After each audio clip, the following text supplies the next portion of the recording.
Hello everyone. तो कैसे हैं आप सब। तो स्वागत है आप सभी का आपके अपने यूट्यूब चैनल बायोलॉजी अड्डा में। तो दोस्तों यहाँ पर हम लोग डिस्कस करने वाले हैं इकोलॉजी यूनिट के एक बहुत ही प्यारे से चैप्टर इकोसिस्टम। और दोस्तों ऑलरेडी इसका हमने इंट्रोडक्शन वाला वीडियो अपलोड कर दिया है और आज यहाँ पे हम लोग सेकेंड लेक्चर को देख रहे हैं जिसमें हम लोग इकोसिस्टम के स्ट्रक्चर और फंक्शन को देखेंगे। तो चलिए क्लास को शुरू करते हैं और अगर आप इस चैनल पर नए हैं तो चैनल को सब्सक्राइब जरूर कर दीजिएगा। तो देखिएगा दोस्तों यहाँ पे हम बात करते हैं सबसे पहले कि इकोसिस्टम की स्ट्रक्चर्स क्या होती है। दोस्तों तो याद रखिएगा अगर हम बात करते हैं इकोसिस्टम के स्ट्रक्चर की, स्ट्रक्चर ऑफ इकोसिस्टम, इकोसिस्टम यानी कि पारितंत्र की संरचना।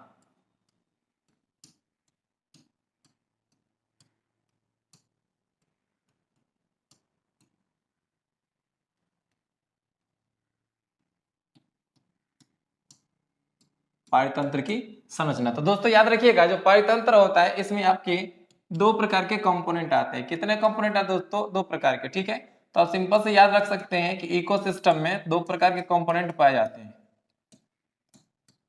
इकोसिस्टम में कितने प्रकार के दोस्तों? तो दो प्रकार के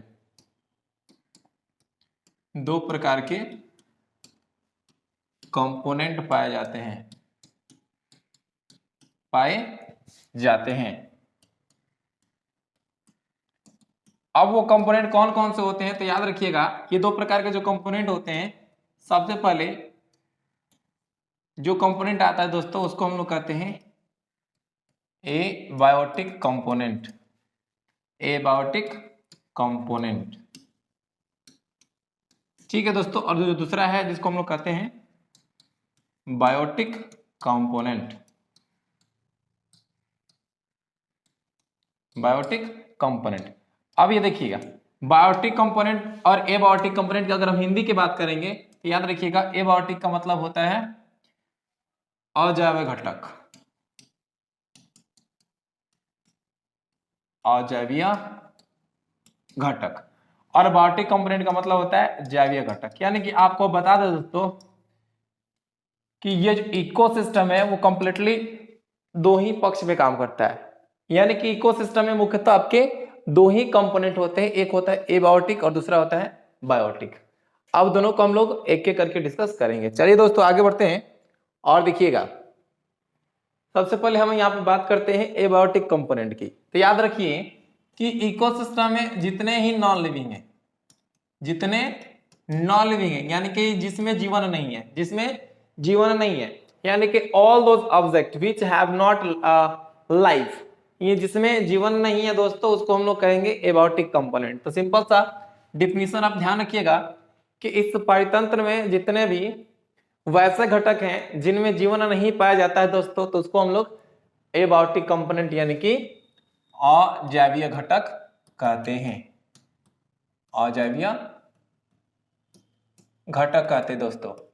ठीक है, अब यहां पर बात करते हैं कि अजैवीय घटक को अगर हम बात करें तो इसमें हम लोग को अजैवीय घटक तीन कैटेगरी में बांटा जा सकता है। ठीक है, एक है फिजिकल इन्वायरमेंट, दूसरा है न्यूट्रिएंट्स और तीसरा है क्लाइमेटिक फैक्टर। तो याद रखिए दोस्तों अगर हम बात करते हैं फिजिकल इन्वायरमेंट की, फिजिकल इन्वायरमेंट की, तो देखिएगा फिजिकल इन्वायरमेंट का हम क्या कहते हैं? भौतिक वातावरण।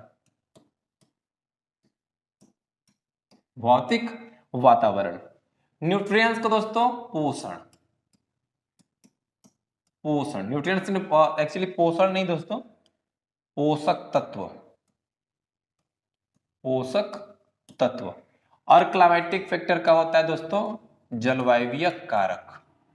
जलवायवीय कारक यानी कि यहाँ पे हम देख पा रहे हैं कि जितने भी एबायोटिक कंपोनेंट है वो कितने हैं? तो एक भौतिक वातावरण है, एक पोषक तत्व है और एक जलवायवीय कारक है। दोस्तों इन तीनों को हम लोग एक एक करके डिस्कस करेंगे। सबसे पहले अगर हम बात करते हैं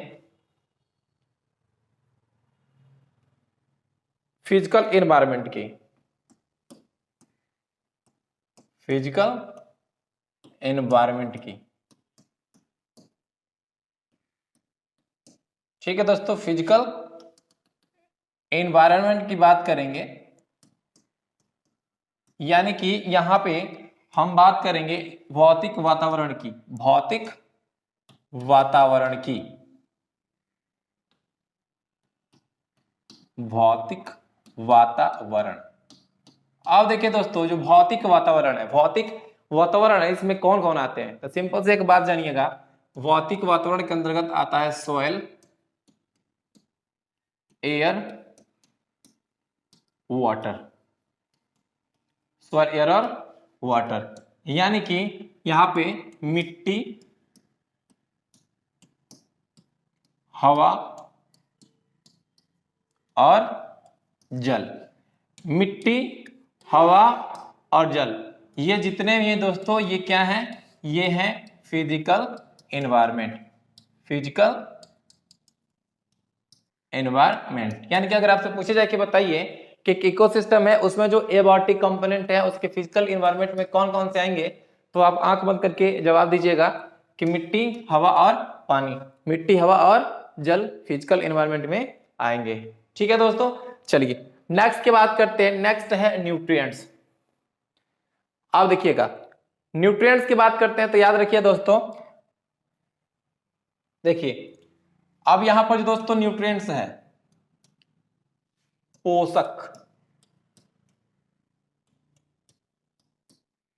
न्यूट्रिएंट्स, पोषक तत्व, पोषक तत्व। तो दोस्तों यहां पे जो पोषक तत्व हैं, देखिए पोषक तत्व में आपके दो प्रकार के आते हैं, एक आता है ऑर्गेनिक, सॉरी एक इनऑर्गेनिक, और फिर आता है ऑर्गेनिक। ठीक है, या जैसे कि मान लीजिए कार्बोहाइड्रेट हो गया, CO2 हो गया, ये सभी के सभी क्या है दोस्तों, ये क्या है, तो पोषक तत्व होते हैं। तो पोषक तत्व कितने प्रकार के हो जाएंगे, तो ऑर्गेनिक कंपाउंड्स और ये इनऑर्गेनिक कंपाउंड्स, ये सभी के सभी क्या है, पोषक तत्व हैं। ठीक है, जैसे कि देखिएगा जैसे कि CO2 हो गया, ये भी हो गया। ठीक है, कार्बोहाइड्रेट है,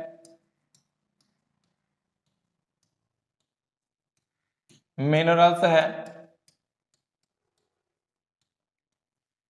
ये सभी के सभी पोषक तत्व होते हैं। ठीक है, तो अब देखिएगा यहाँ पे जरूरी नहीं है कि केवल यहाँ पे वैसे हम लोग तत्वों की बात करेंगे जो कि केवल एनिमल यूज करते हो दोस्तों, यहाँ पे हम लोग प्लांट के यूज करने वाले तत्वों की भी बात करेंगे। ठीक है, तो न्यूट्रिएंट्स में, पोषक तत्व में आपके ऑर्गेनिक और इनऑर्गेनिक पोषक तत्व उपस्थित होते हैं। चलिए अगला है दोस्तों, यहाँ पे हम बात कर रहे हैं बायोटिक कंपोनेंट की, बायोटिक कंपोनेंट के। दोस्तों याद रखिएगा, बायोटिक कंपोनेंट यानी कि जैवीय घटक, जैवीय घटक। बायोटिक कंपोनेंट को हम हिंदी में क्या कहते हैं दोस्तों, जैवीय घटक कहते हैं। अब यहाँ पे एक बात रही कि जो जैवीय घटक है दोस्तों, जैवीय घटक क्या कहलाएंगे, तो याद रखिएगा कि जिसमें जीवन होता है, जिसमें जीवन होता है, यानी कि ये सभी के सभी क्या हो जाएंगे, ये सभी के सभी होंगे लिविंग।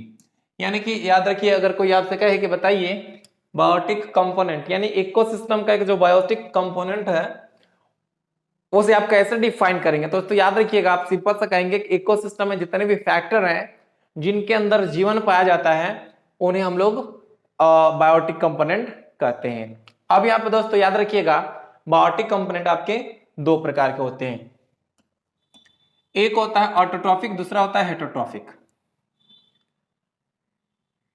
एक होता है ऑटोट्रॉफिक और दूसरा होता है हेटरोट्रॉफिक। तो सबसे पहले अगर हम बात करते हैं ऑटोट्रॉफिक की, देखिएगा ऑटोट्रॉफिक की बात करेंगे, ऑटोट्रॉफिक,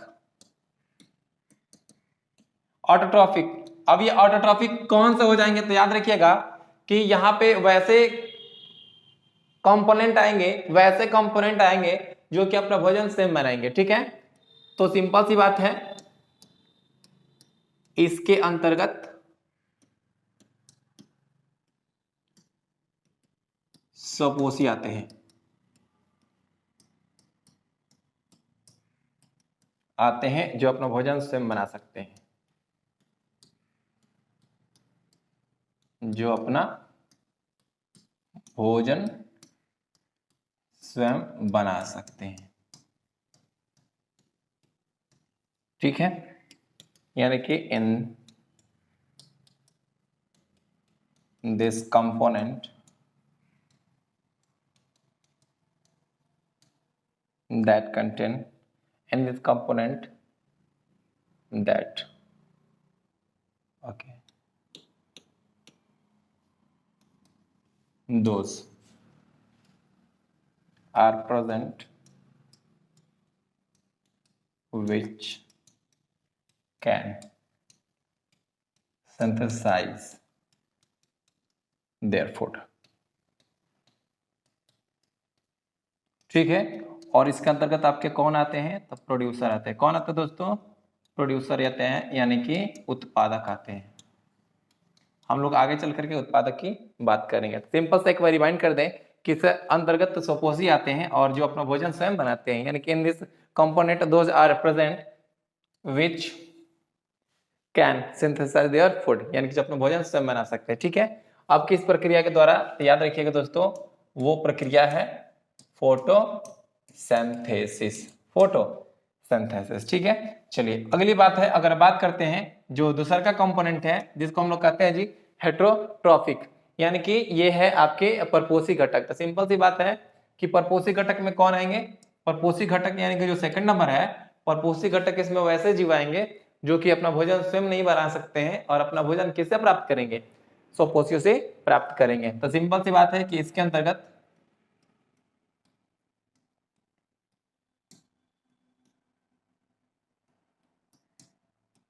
अंतर्गत परपोषी आते हैं।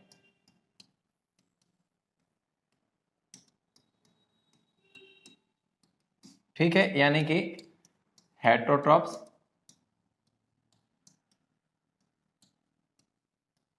कम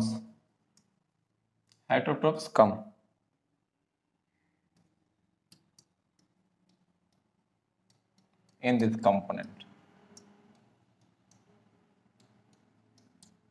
कंपोनेंट, यानी कि इस कंपोनेंट में कौन आएंगे? तो हेट्रोट्रॉप्स आएंगे। जैसे कि मान लीजिए माना हो गया जानवर है। ठीक है, तो दोस्तों यहाँ पे हमने ये बायोटिक कंपोनेंट एबायोटिक कंपोनेंट दोनों को डिस्कस कर लिया है। फिर यहाँ पे अगर हम बात करते हैं कि बायोटिक कंपोनेंट को कैसे हम लोग क्लासिफाई करेंगे, तो दोस्तों याद रखिएगा बायोटिक कंपोनेंट को हम लोग क्लासिफाई कर सकते हैं 3 हिस्सों में। एक है प्रोड्यूसर, दूसरा कंज्यूमर और तीसरा डिकम्पोजर। तो देखिए दोस्तों, सबसे पहले अगर हम बात करते हैं प्रोड्यूसर का, तो प्रोड्यूसर को हम लोग उत्पादक कहते हैं दोस्तों। क्या कहते हैं? इसे उत्पादक कहते हैं। कंज्यूमर को हम लोग क्या कहते हैं? तो कंज्यूमर को हम लोग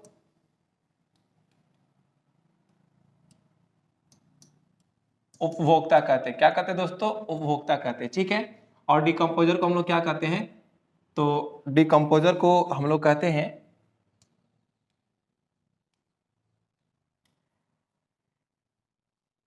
अपघटनकर्ता।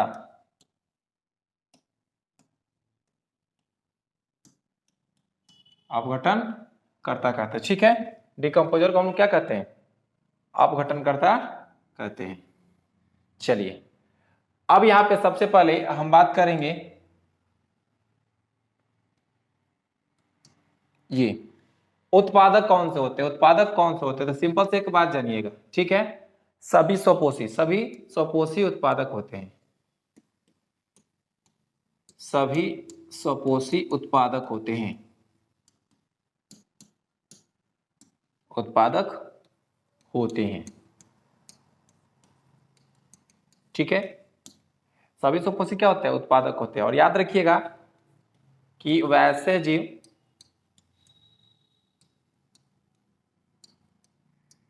जो अपना भोजन स्वयं बनाते हैं, उन्हें उत्पादक कहते हैं।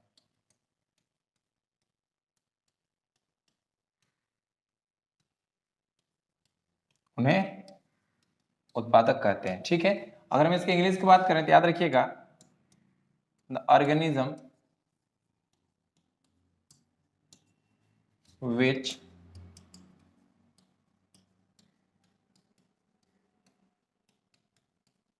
synthesize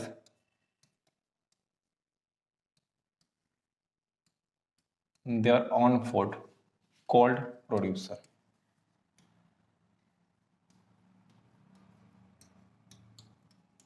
कॉल्ड प्रोड्यूसर, यानी कि the organism which synthesize their own food called producer, यानी कि वैसा जीव जो क्या करते हैं अपना भोजन स्वयं बनाते हैं दोस्तों, उसको हम लोग प्रोड्यूसर की श्रेणी में रखते हैं। ठीक है, अब प्रोड्यूसर के अंतर्गत कौन कौन से आएंगे, याद रखिएगा प्रोड्यूसर के अंतर्गत आप क्या आएंगे, सबसे पहले ये ग्रीन प्लांट्स, ग्रीन प्लांट्स, फिर ये शैवाल, ठीक है, ग्रीन प्लांट्स यानी कि हरे पौधे,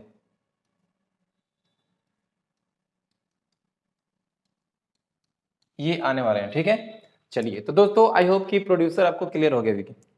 आगे हम लोग बात करते हैं कंज्यूमर की।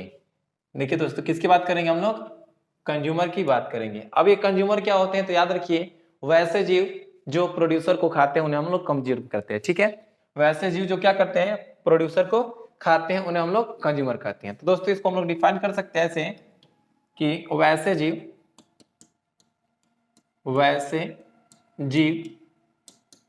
जो प्रोड्यूसर को खाते हैं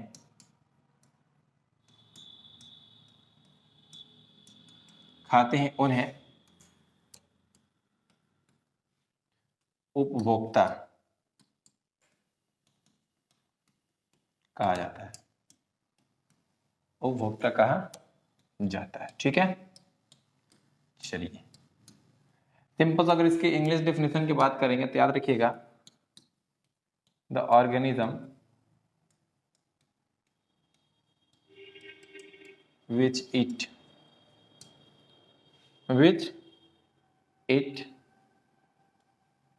प्रोड्यूसर,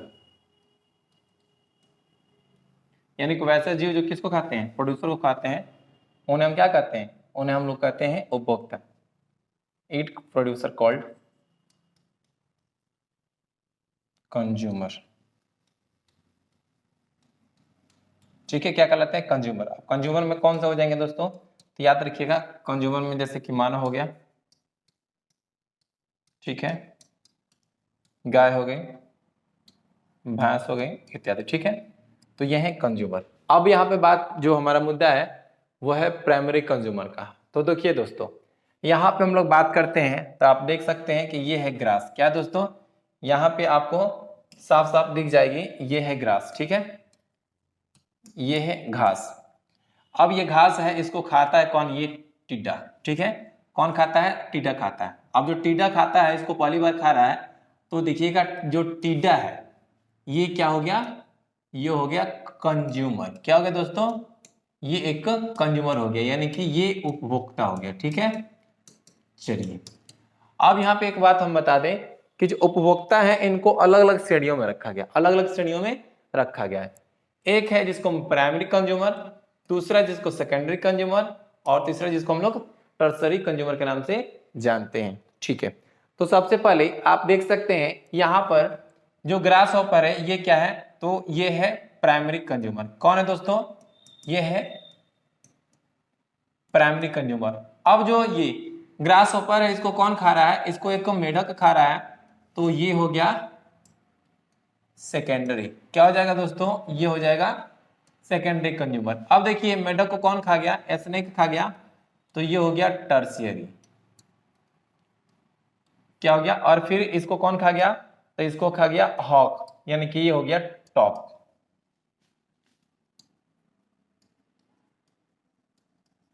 टॉप कंज्यूमर, यानी कि दोस्तों आप देख पा रहे हैं कि ये कंज्यूमर उपभोक्ता कौन है, तो सबसे पहले ये प्राथमिक हो गया, ये प्राथमिक, ठीक है, ये प्राथमिक, ये द्वितीय, ये तृतीय, और ये सर्वोच्च। यानी कि उपभोक्ता आपके कितने हो गए दोस्तों, तो उपभोक्ता हो गए 4 प्रकार के, प्राथमिक, द्वितीय, तृतीय और टॉप। और एक बात बता दोस्तों, कभी कभी क्या होता है कि जो टर्सरी है यानी कि जो तृतीय उपभोक्ता है यही आपके सर्वोच्च उपभोक्ता का जगह ले लेते हैं। तो दोस्तों हमने यहाँ पे क्या देखा कि जो कंज्यूमर है आपके हुए 4 प्रकार के या 4 श्रेणी में इनको रखा गया है। सबसे पहले प्राइमरी कंज्यूमर है, सेकेंडरी कंज्यूमर है और ये टर्सरी कंज्यूमर है। ठीक है, तो यहां पे बात करते हैं हम लोग प्राइमरी कंज्यूमर की।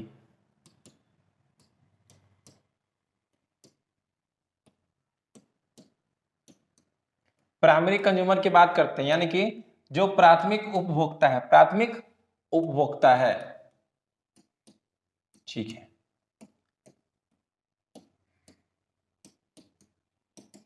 प्राथमिक उपभोक्ता है। देखिए प्राथमिक उपभोक्ता में कौन कौन आते हैं, तो याद रखिए प्राथमिक उपभोक्ता के शाकाहारी होते हैं। क्या होते हैं? शाकाहारी होते हैं। ठीक है, अब यहाँ पे जो प्राथमिक उपभोक्ता है दोस्तों, सिंपल सा याद रखिएगा, ये क्या करते हैं, ये उत्पादक को खाते हैं, ये उत्पादक को खाते हैं। ठीक है, ये क्या होते हैं, हार्बिवोर होते हैं, और ये क्या करते हैं, दे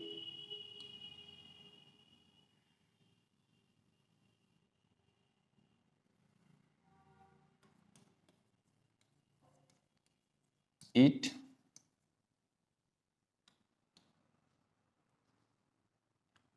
प्रोड्यूसर। ठीक है, क्या करते हैं, ये प्रोड्यूसर को खाते हैं। ठीक है, चलिए प्रोड्यूसर को खाते हैं। अब यहाँ पर बात आती है, इसमें अगर हम एग्जाम्पल की बात करें तो याद रखिएगा, जैसे कि यहाँ पे ग्रास हॉपर है, ग्रास हॉपर यानी कि टीडा है, वो क्या है, तो एक प्राइमरी कंज्यूमर है। हम लोग आगे एग्जाम्पल के अनुसार देखेंगे। अब देखिए अगर हम सेकेंडरी की बात करेंगे, सेकेंडरी की बात करेंगे तो याद रखिएगा सेकेंडरी जो कंज्यूमर है ये मांसाहारी होते हैं।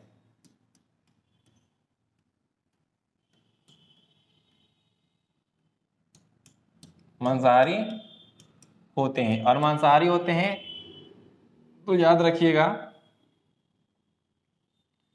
ये प्राथमिक उपभोक्ता को खाते हैं,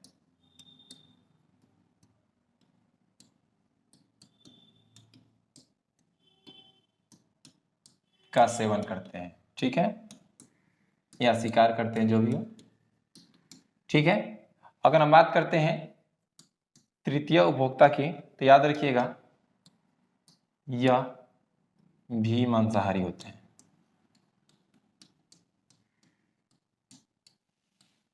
मांसाहारी होता है। ठीक है, मांसाहारी होता है। यह किसे खाता है, यह द्वितीय को खाता है।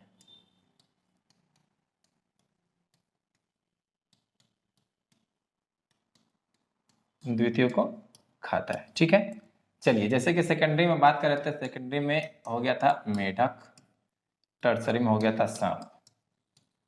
ठीक है, चलिए ओके।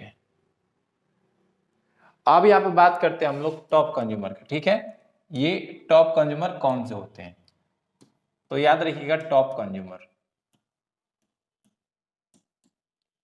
इन्हें हम लोग कहते हैं सर्वोच्च उपभोक्ता। सर्वोच्च उपभोक्ता यानी कि याद रखिएगा ये वैसे जीव होते हैं जिनका शिकार कोई और नहीं करता। ठीक है, या ये किसी के शिकार नहीं बनते हैं। सिंपल सी, वैसे जीव जो किसी का शिकार नहीं बनते हैं।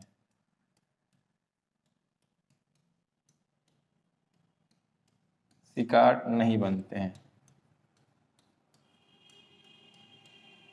नहीं बनते हैं, उन्हें सर्वोच्च उपभोक्ता कहते हैं।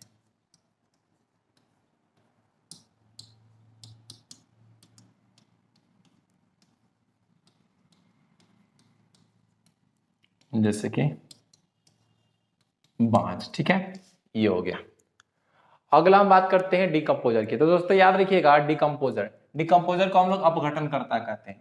सिंपल सी एक बात याद रखिएगा, मान लीजिए कोई फल है, फल आपने बाहर फेंक दिया, देखते हैं कुछ दिन के बाद वो सड़ जाता है और कुछ दिन के बाद वो मिट्टी में मिल जाता है। दोस्तों वो जो प्रक्रिया होती है सड़ने की, मिट्टी में मिल जाने की, उसी प्रक्रिया को हम लोग डिकम्पोजिशन कहते हैं। क्या कहते हैं दोस्तों, डिकम्पोजिशन कहते हैं। ठीक है, तो समझने का प्रयास कीजिएगा।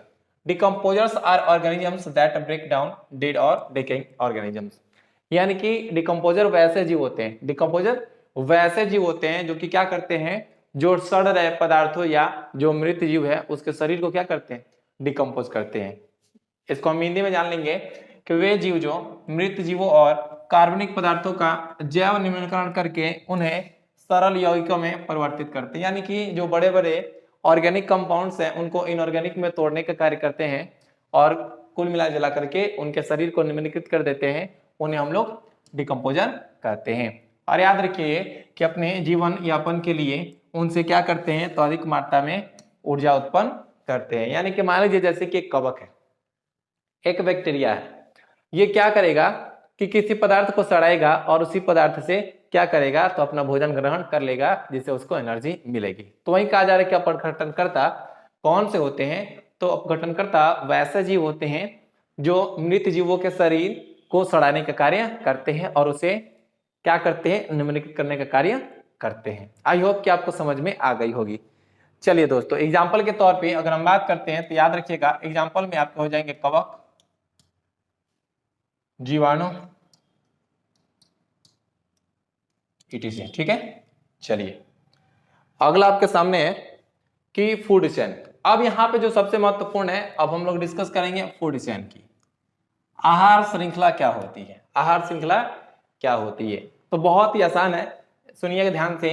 एक पारिस्थितिक, देखिएगा, एक पारिस्थितिक तंत्र में ऊर्जा का एक दिशीय प्रवाह उसमें स्थित श्रृंखलाबद्ध तरीके से जुड़े जीवों के द्वारा होता है। जैसे कि आप यहाँ पे देख पा रहे हैं ना, घास है, एक छोटा सा जीव है, ये भी एक छोटा सा जीव है, ये उल्लू है, यानी कि देख पा रहे हैं कि एक दूसरे से कनेक्टेड है, एक दूसरे से कनेक्टेड है। मतलब कि एक दूसरे से जब कनेक्टेड है दोस्तों, तो उससे क्या बनती है, तो उससे एक सीरीज का निर्माण होती है। और दोस्तों जिसमें क्या होती है, ऊर्जा का जो प्रवाह होता है एक ही दिशा में होता है। दोस्तों ऊर्जा का प्रवाह एक ही दिशा में होता है, उसी को हम लोग क्या कहते हैं, तो फूड चेन कहते हैं। और दोस्तों जीव के इस श्रृंखला को ही हम लोग आहार श्रृंखला कहते हैं। इंग्लिश में ध्यान दीजिएगा, क्या कहेंगे, the sequential process of food transfer from plants through a series of organism, यानी कि भोजन को एक सीरीज ऑफ जीवों के या सीरीज ऑफ ऑर्गेनिज्म से गुजारा जाता है, उसे हम लोग क्या कहते हैं दोस्तों, आहार श्रृंखला कहते हैं। विथ रिपीटेड ईटिंग एंड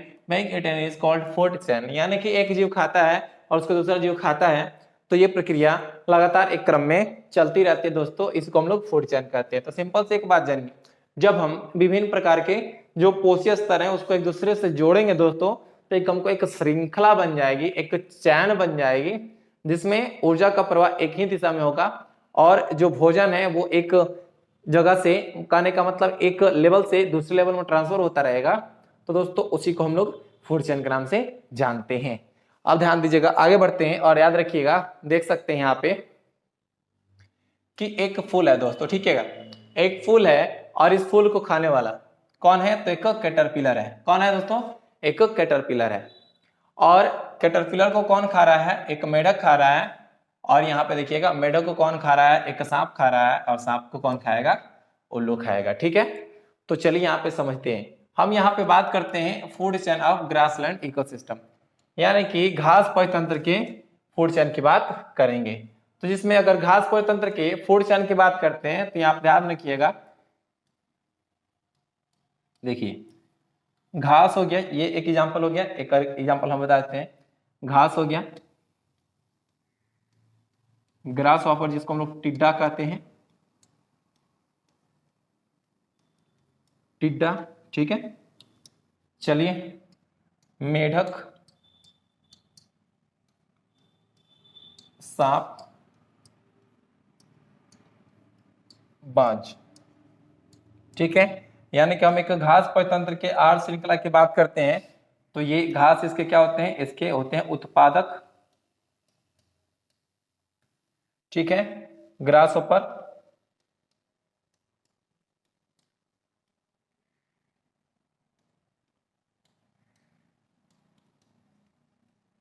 प्राथमिक उपभोक्ता, ये द्वितीय, ये तृतीय और ये टॉप, ठीक है दोस्तों।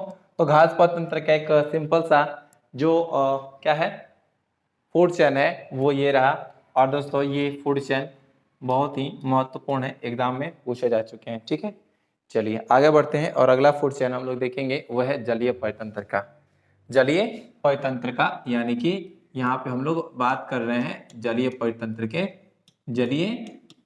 के एक फूड चेन को। तो देखिएगा दोस्तों, सबसे पहले बात करते हैं कि यहाँ पे क्या है। तो यहाँ पे जल में है छोटे छोटे घास है। ठीक है, जलीय घास है, जलीय घास है। ठीक है, अब जलीय घास को खाने वाले छोटे छोटे जीव हैं। जलीय घास को खाने वाले कौन है? तो इसको खाने वाले हैं छोटे छोटे जीव, छोटे जीव जिसको हम लोग कहते हैं जूप्लैंक्टन, जूप्लैंक्टन। ठीक है, अब जो जूप्लैंक्टन है इसको खाती है छोटी मछली। ठीक है, अब छोटी मछली को खाती है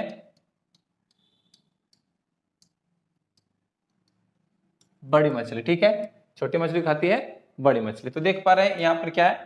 तो यहाँ पर जो घास है, जलीय घास है, ये क्या है? उत्पादक है। ठीक है, ये छोटे जीव क्या है? ये प्रथम उपभोक्ता है, प्रथम श्रेणी के उपभोक्ता हैं। ठीक है, प्रथम उपभोक्ता है। ये जो छोटी मछली है ये हो जाएगी द्वितीय, और ये बड़ी मछली है ये हो जाएगी टॉप। ठीक है, टॉप कंज्यूमर हो जाएंगे। तो ये हो गया एक जलीय आहार श्रृंखला। फिर अगला है, अगर हम बात करते हैं एक जंगल के परितंत्र का। तो देखिएगा दोस्तों, जंगल के परितंत्र की बात करेंगे तो सबसे पहले घास है या पेड़ है। ठीक है, इसको खाता है हिरन।